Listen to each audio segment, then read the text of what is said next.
Welcome to Brandverse. On this episode, we'll be chatting about market instability and the Bitcoin halving, getting into some trades we've made, chatting about different ecosystems we're excited about. We are back. Let's get into it. Let's go. Let's go. Let's go. Let's We're go. back, We're here. baby. We're, We're we're back. still here. We're still here. We're still here. We're still here. Don't trip. We're battling. At least I am. It's good to see you, Mina. I've missed you. I missed you, bro. And I'm excited to be living on the same continent as you for the first time in over a year and a half. Yeah. In a couple weeks. Pretty wild. We're excited to have you back, man. Excited Yeah. to have you back. New York's excited to see Roman back in the Big Apple. We're gonna, the plan is to really ramp up on terms of what we're doing content wise. We're putting some things in place, so that should be pretty exciting. But until then, we got a couple. You're coming back in what, May? Yeah, I'll be back in April 26th, so 10 days. Oh, wow. All right, cool. So pretty soon. We move in, and we kind of get settled. We'll probably be settled by May 1st. Got a golf trip with my brother, which I'm very excited about. I haven't seen him since Christmas. That's what happens when you move to Paris and your brother lives in Los Angeles. So excited to see him. Nice. And yeah, the vibes are somewhat up, somewhat down, man. I feel like this cycle I've been experiencing a lot of the stress of volatility. Yeah. Whereas last cycle it was a little different because Bored Apes went from 0.08 ETH to 150 ETH in 1 year. Yeah. It was literally like 1 year from they minted to then they went that much. So I feel like it's been a different journey thus far, for sure. Yeah, I think the main struggle in the last cycle was keeping your ape, right? It's just don't sell. How do you not sell when you're at 100 and 200 and 300? It's just fighting the urge to sell and really believing in something. This cycle, I think it's harder because it's you're kind of unsure as to where to put your attention, right? ETH owned everything in 21. Everything was about ETH. The entire journey was about ETH. Other than holding Bitcoin to 69, everything else was, hey, get into ETH NFTs and ride it up, and try to find the next apes and punks were kings and all this other stuff. This time it's feels like the Wild Wild West. It's hey, anything can pop off at any time. All these chains are popping off. You got to find the winners in all of them. If not, you feel like you're missing out. And it feels it's a little harder to keep track of everything this time. Yeah, I mean, I definitely agree. I've had major wins and major losses. I'm barely above positive this cycle where I had gone way up. Now I'm just above some positive from my initial that I put in when I deployed, around Thanksgiving, which is, okay. Obviously you could be in a way worse spot. We're still, we're still in the second quarter here, right? I still feel like we have 8 minutes and 13 seconds left in the second quarter. We got a long game. There's 4 quarters to play. Yeah. And I'm confident that we'll be able to make some things happen. But what I want to talk about is bias that exists in us as people who have been part of the bull run in 2021. Yeah. And I think that I became self-aware of my own bias towards CryptoPunks. And it scared me. Yeah. As the floor has been creeping downward, as we see Bored Apes touch 9 ETH, this CryptoPunks thing, man, it can go down and it can go down fast. And you know what? I'm not afraid to say when I make a wrong call. And I'm not fudding CryptoPunks. I love CryptoPunks, but I was scared owning 2 CryptoPunks because the downside risk, listen, it's one thing if you own CryptoPunks and you're down to hold for 5-10 years. If you're in for multiple cycles, there's nothing I can tell you about it. But if you're in for 12 months and that's your bet for this cycle, it's your move, right? It's a bet. Yeah. That's your move.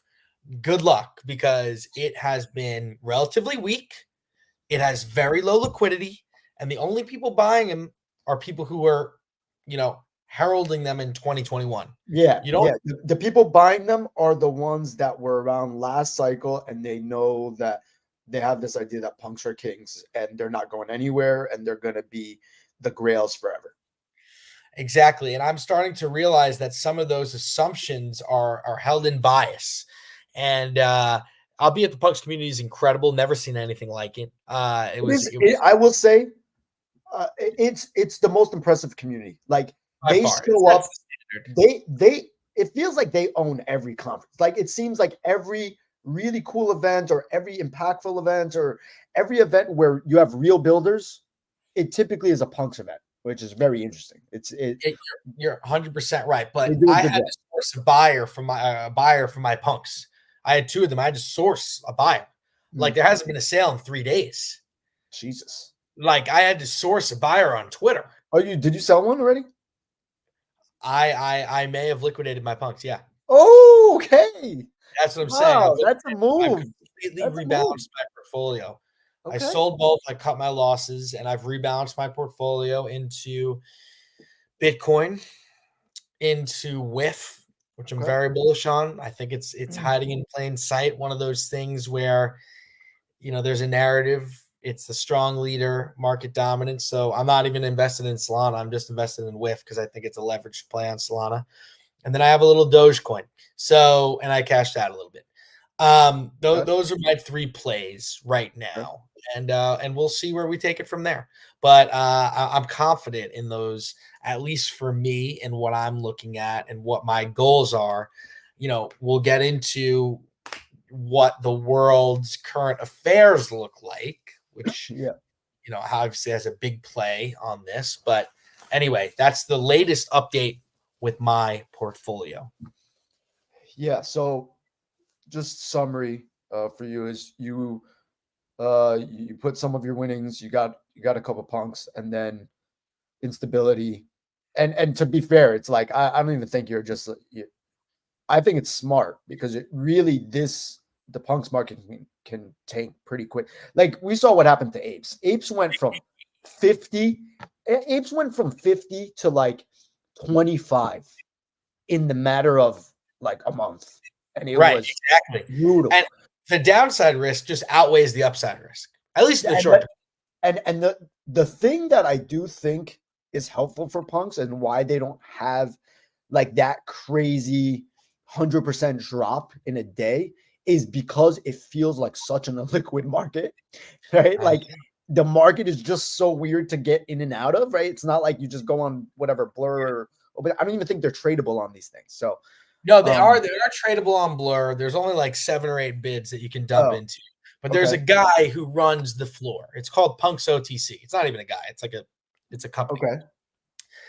And Punks OTC basically adds liquidity to the market, almost like what if you remember Francis, what was his name? Franklin. He used to do that for and Machi when it was on OpenSea. They used to have all those bids on Dr. Blurry. They used to have all those bids. Right. And it's similar there. But the problem is, and listen, punks are the blue chip and the standard, but things change quick in this space. Yeah. Quicker than you can imagine. And you think that punks have been that way since 2018. They really, really took off in 2021. 21. Yeah. And they got to 100 ETH before apes did, right? And they stayed around there and they just didn't. They continue to be this prestigious thing, right? One of the problems for them is you have influencers like Beanie being like just shitting on it, right? It's just literally just shit and giving real like it's interesting, man. Like once you get those headwinds of like people that other people use as signals going against a specific project, it's tough, right? Like we witnessed it with bets, right? Like we both, and I'll talk a little bit about my moves in a bit, but like just on the point of like headwinds in the market and really reading the tea leaves and like seeing where people lie and like sentiment basically runs everything. It really feels like sentiment runs everything in this space. And there are narratives turns against you, all narrative based, right? And the narrative for punks has always been punks are king. They will never be dethroned. There are these grails. I'm going to pass them on to my kids. These are all the things that I've heard about punks, right? So it's like, all right, I guess they're king. Like they'll never go anywhere. And slowly but surely, people are taking crack at it. So yeah, and I just bought it. You know, I'm not somebody who bought it that long ago, right? I didn't buy it for 300K or whatever. no, You know, I yeah, bought it for a relatively within the 510 ETH range yeah, they're in. yeah. And I'm like, I kind of just want to cut my losses and move to something more liquid and feel like there's forward momentum, right? Like even dude, like Yuga released like a book for punk holders. Yeah, It what was was that? What it was was this called thing? Free to Claim, and it cost $100. You know, it's just like all you need to do is nothing. That's all you need to do. You should That is the execution. What do they call this? The execution risk of Yuga. Like Beanie keeps talking about contagion. the execution risk, Contagion. and I it know. is now becoming like that phrase sat in my head, and I'm like, yeah, yes, that's a thing. Like once that catches on, like a phrase catches on, you're like scared. It's weird. I know, especially when you have that much money. Listen, I'm over allocated in crypto. It's no secret, right? Like, obviously, you know, it's not a responsible thing, but here I am, and this is what I do. I live with the ups and downs, and you have to be able to admit when you're wrong or when you think you're wrong. If you know, and I do feel like I made the wrong move, albeit I did. You know, you can make worse moves. I'm not, you know, I'm not out in the street, but for right now, Look, I'm I out. think one of the issues is also what really hurt punks is as much as punks is not associated with bored apes, or it doesn't feel like it is, right? The tank, how hard bored apes is tanking right now, It really makes you did look. it really did affect. It's like, man, if that could happen here, look, I know punks are king, but it could happen here, right? So And that's in a not way, it should happen. in a It way it should should, happen, right? Because right? In a way. why are apes tanking? ETH is relatively weak, right? You have all these people now, all the people that used to be ape holders are now in like puppets and nodes and all this other stuff, right? And now like community is being moved to another chain, another project, another whatever, and all this attention's going away. So if it could happen here, it could happen there. So to your point, I don't I can see why you did it. Yeah, and it's tough. So, I mean, I'm not thrilled about it because I actually really loved being a punk, and that was part of the reason I realized I needed to leave was because my biases were setting in, where I was like, I'm getting into art collecting, and I like it, and like these are the things that were, This is like for anybody that doesn't watch the show, this is the antithesis of Rome. right. And I know that's why I was like, oh fuck, I gotta make a deal.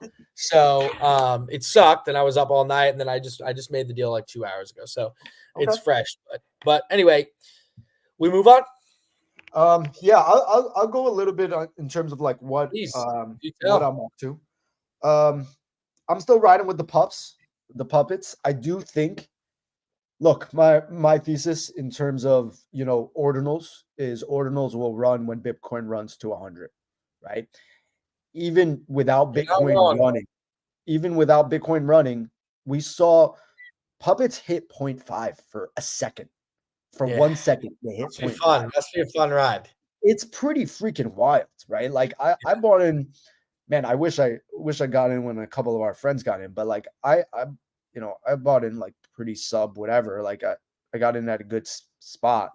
So I still think that holds, right? I still think if Bitcoin runs, ordinals run, and puppets seem to be the things that probably run the fastest right now, right? Like they run pretty hard. The community is pretty active. People are Community is excited very by active.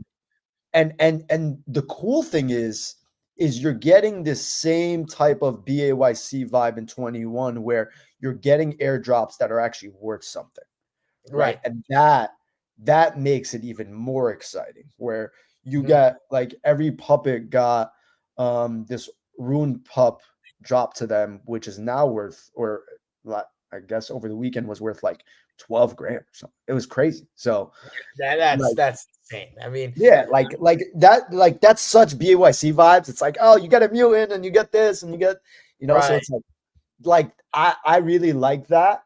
And I remember when I first bought my puppet, I'm like, what was good to me in 21 was riding a specific project I thought would win. and just holding. Yeah. And until the thesis is complete of like getting to 100, which I still believe we'll see, I'm gonna keep riding. So Yeah, it's worked out really well for you too. I mean, but I will say, okay, so on the counter of this, right? Because right. obviously not all wins, right? I, we all, a bunch of us, we got into this thing called bets, right? I Bets is didn't go that hard, by the way. okay. I did not push the button on bets. I was not as enthused. Okay, so for me, I pushed it on bets, right? Mhm. Like I saw it ride up to 50 mil market cap, right? Yeah. And then I was like, all right, well, Wall Street Bets, this meme project is created by the founder of Wall Street Bets, Jamie Rodriguez. I think that's his name. But and I was like, all right, the narrative's cool. They got a couple things going. I understood it as being like this utility token, similar to how Degen is used on Farcaster. And I'm like, all right, this could be dope, right? Most of my winnings on base were from Brett, that meme coin Brett. Mhm. Then I literally took I would say, other than my principal, I took the majority of it, put it in this thing, and it tanked. Was a Oh, zero. sucked, man. It sucked. It went from literally, I got in around what 27, 30. It went to one, right? 30 MC to one. It is a terrible feeling. And those times, and like at that point, it's like, man, I'm not selling at like 3 MC from 30, right? Like there's no point. It's like you hope the project gets invigorated and you see if you can come back. Honestly, if I didn't go through this with Costco, I probably would have sold. And the reason why Right. I didn't is because Costco actually rebounded. Right? If you don't know Right. Costco, like this meme token on Solana, and it rebounded. So I'm like, it's still possible to do this, right? Like, this is a stupid world we live in. It's possible to at least get back to potentially where I bought in at. So I'm holding it. And it did rebound a decent amount. I think it's at 7 MC or something like that. It went to Nice. 9 recently. So like ultimately, like it's the same thing as like stocks in a way, right?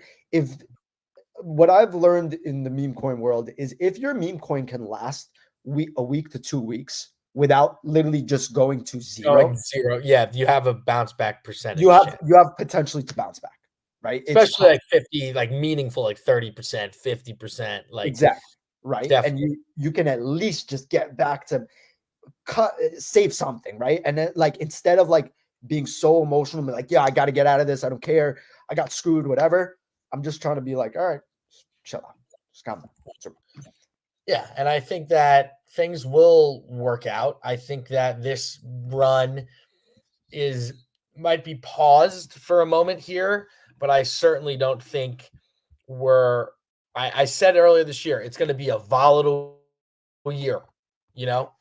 Um, I said it was going to be a volatile year, and I believe that. I did not foresee a World War III breaking out. But that's something we hope de-escalates. I mean, what else can you say, really, right? Like, Oh, bro. it's just a It, black swan after black swan. you know what the crazy? Everything's just like, wait, what's going on? Why are we just sending bombs everywhere? Like, what the hell is going on? Can Yeah. everybody just calm the f down and like, But that seems like the general sentiment, which typically it's not. Like, I just want to like draw like a comparison and like for you and I, our experience when the Russia invaded Ukraine, like that was like a different, like that was yeah, a invasion like of yeah, a war, like yeah, where that affect energy, wheat, everything, oil. yeah, So, and we went through that and we did bounce back for a little bit, and obviously like there's no secret it's been a hemorrhage on the economy for a long time now, but like we did bounce back, and I'm just wondering where and how this ends up. I mean, I don't. This is not a political show, but we're supposed to bring up the current events. Like, hopefully, it seems like there's a spirit of de-escalation around all of the superpowers of the world, saying, "Yo, chill the fuck out." Um, We'll see if that matters, but we'll see. I'm hoping it matters. You're also on mute. Yeah. So for anybody that doesn't know, right, like over the weekend, market absolutely tanked. At least the crypto market was the only market open. It tanked, right? I think Honest down 25%. yeah, it was a red day, and it really was this if you're following this conflict between Israel and Iran, right? Like you got this embassy, and then you got these drones being sent, and then you got okay, now everybody's waiting on what's Israel gonna do, and it's like, yo, man, can everybody just take a step back and like, there's an option of not doing something, right? Like where we can all just, hey, everybody go home and just like chill out a little bit. Totally. We'll all be fine if we just don't do anything. It would be awesome. And it would suck, like just from like it's so interesting in crypto. Like this is what you should always remember in crypto. Crypto is affected by everything else, and I think that's what I forgot in 21. Right? I didn't care about rates. I didn't care about the economy, the macro, the whatever. Crypto is still connected to every single thing, and much more than even the stock market is connected to all these macro events, right? Because it's the riskiest asset that you can be a part of. And it's the first thing to go if shit hits the fan. Yeah, it is. And that's just point blank period how it works. I think that there is this kind of you kind of hope, at least if you're somebody who is allocated in crypto like we are, that it might be anti-correlative to the stock market. People might flock in terms of like when things aren't stable, it might go to crypto, right? But that's not the case. And by the way, if they're gonna go to anything, they will go to Bitcoin and nothing else, and everything else will die. Like that. That's the fact, right? Like they look at Bitcoin as this digital gold, and but even Bitcoin is still not a hedge, right? Like there was always this narrative of Bitcoin's this hedge, and no, it's still correlated basically to the freaking Nasdaq. Like it's still correlated to it. Exactly, and which makes it more important to understand kind of globally how things go. Now that brings us to the point, and we have 5 minutes left. We're doing half-hour shows. We're doing Monday through Friday coming up soon, which I'm really excited, man. We're really going to get in our game. It's always every time I talk to you and we do the show, it's a pleasure. So I'm excited to do it. So it leaves us to the following point. Where do we go from here, right? And we've been answering this question for years now. And here's my take. I'm bullish. I'm not going to lie. I think this is a little black swan that would be good to reallocate to your fucking conviction plays that you've been able to study the narrative of from November.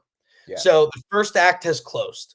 Intermission, you got your Swedish fish, you got your fucking rum and coke, you're headed back into Broadway. This black swan happened, and now you understand where and how the market's been working. And the hot shit is ordinals, Solana, meme coin. You can say what you want. This is the movie I've watched and how I've seen it unfold. Not wrong. And that is part of the reason why I said, okay, all things fair and equal, I'm moving into these things that I saw the lead, the breakout star, the new Timothée Chalamet, if you will. I'm taking those bets. And listen, we may go down another 50% here, and we might be doing this show for another 18 months. We'll see. I'll be okay with waiting with the stuff I'm in. You know what I mean? Yeah. And I think that's it's just like a flight to we're just trying to find the winners, right? Like just ride the winners and just calm down, right? Like, and that's really my goal for the next. And here's the one thing that I feel like the whole market was timing these rate cuts. And one of the other reasons why, even before, the drones and all this other stuff, Israel, Iran, before any of that stuff, like there was a pullback in the market overall because the Fed is now signaling that these rate cuts might not be coming. Yeah. So like they literally might not come this year. I think it might be priced in. Maybe. But if it is priced in, then actually we're screwed, right? Because it's like if the rate cuts are priced in and there are no rate cuts, you're gonna see No. The rate cuts are not the rate cuts are not priced in. Oh yeah, exactly. And that's what we were saying on other shows. Like, man, imagine they actually rate cut and what happens to these prices. The issue is, my thesis was we're gonna get to 100 once there's like the first rate cut or second rate cut. But if we don't get that this year, we're probably waiting a little bit. Yeah, and I think that generally speaking, there's a path forward here.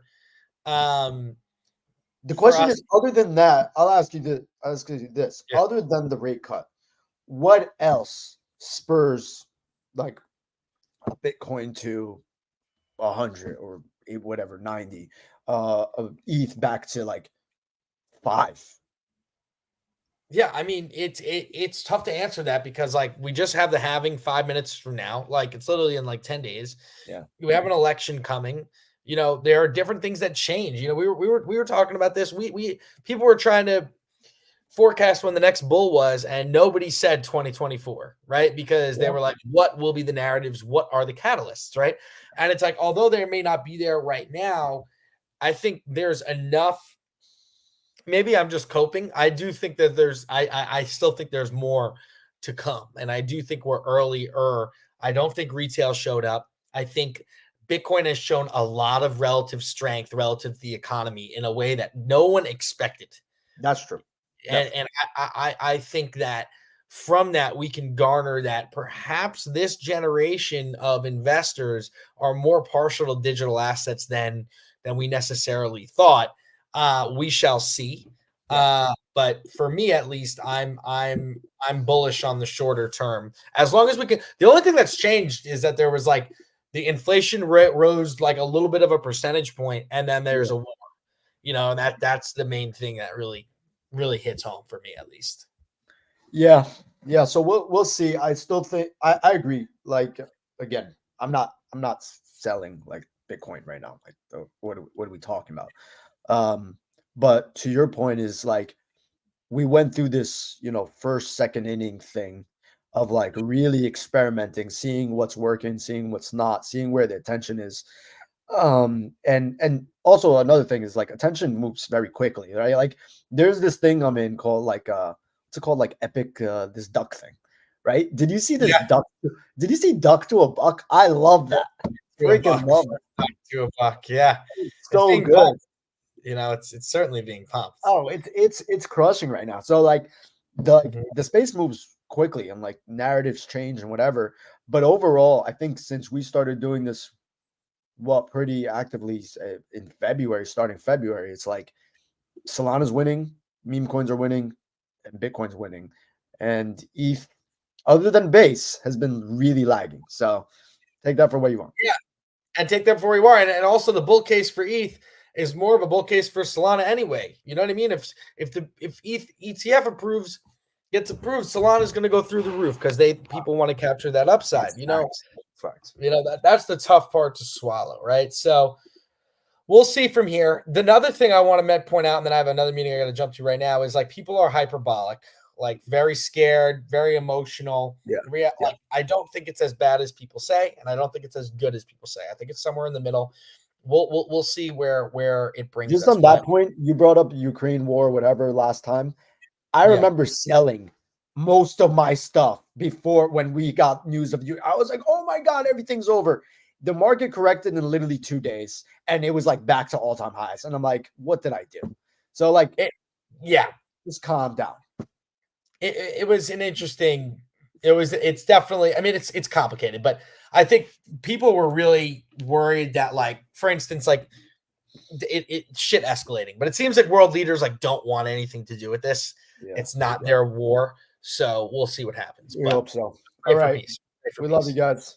All right. We'll see you next Thursday. All right. Peace. Much love. Peace.